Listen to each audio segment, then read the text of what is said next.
देखो भाई, ये शादी दावतों का चल रहा है सीजन और इस मशीन ने खा लिए कबाब और फ्राई कुछ ज्यादा ही, जिस कारण से ये पीछे के रास्ते से आग फेंक रही है। तो अब देखो, इलाज तो करना पड़ेगा। इसके लिए सबसे पहले इसके टाके उधेड़ेंगे, यानी कि इसके बोल्ट निकालेंगे। बोल्ट निकालने के बाद ही देखिए आपको दिख जाता है इसकी आंतें सड़ी हुई हैं, यानी कि इसका आर्मेचर जल चुका है। आर्मेचर निकालने के लिए टामी का इस्तेमाल करेंगे। एबी वॉशर्स को हम खोल लेंगे और उसके बाद आसानी से थोड़ा जोर लगाने से ये आर्मेचर निकल जाता है।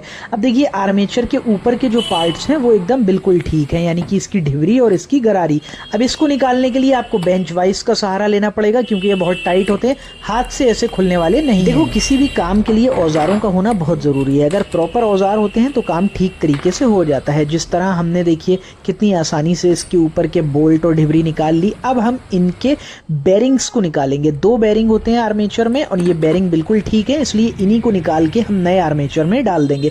देखिए किस तरह बेरिंग पुलर का सहारा लेकर के दोनों साइड्स के बेरिंग हमने निकाल लिए हैं। अब ये बेरिंग के नीचे की कैप है वो भी हमें निकालना है। Time to unbox our new armature. आप देख सकते हैं नया आर्मेचर हमारा कैसा है। Can you feel the difference? पहला आर्मेचर कितना जला हुआ है, नया आर्मेचर हमारा ब्रांडेड कैसा होने वाला है। मशीन हमारी अंडर वारंटी थी तो हमें कंपनी ने नया आर्मेचर भेज दिया। अब यही आर्मेचर पे हम पुराने पुर्जे फिट करेंगे। जैसे कि सबसे पहले बेरिंग ठोक के फिट किया जाएगा। Once we are done with the one side, हमें फिर दूसरी साइड का बेरिंग भी इसी तरीके से डालना होगा। तो ये बारी आ गई दूसरे साइड का बेरिंग डालने की, जो कि काफी आसानी से डल गया बिना ठोका पीटी किए।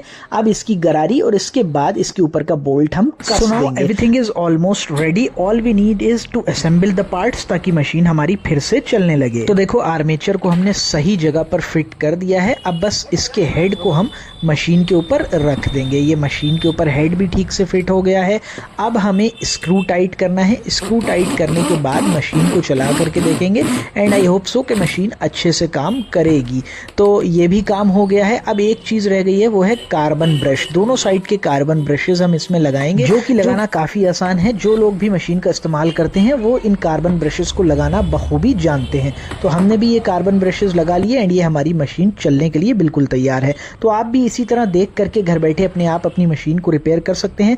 बस याद रखिएगा, जो पार्ट जहां लगाया गया है एग्जैक्टली आप भी उसी जगह पर लगाएं एंड उसके बाद आप भी अपनी मशीन को खुद से ठीक कर सकते हैं। Everything is done. अब बस हमें प्लग इन करना है एंड चेक करना है कि मशीन हमारी ठीक से रिपेयर हुई है या नहीं। तो ये हमने प्लग को लगाया एंड मशीन को चला करके देखा। मशीन पीछे के रास्ते से आग बिल्कुल भी नहीं फेंक रही। दैट मीन्स ये बिल्कुल अच्छे से ठीक हो चुकी है। हाजमा इसका दुरुस्त हो चुका है। आर्मेचर इसका बिल्कुल ठीक है। वीडियो अच्छा लगा हो चैनल को सब्सक्राइब कीजिएगा, वीडियो को लाइक कीजिएगा एंड पावर टूल या हैंड टूल से रिलेटेड कोई भी सामान लेना चाहते हैं तो विजिट कर सकते हैं शमसी पावर टूल, लकड़ी मंडी, पीलीभीत।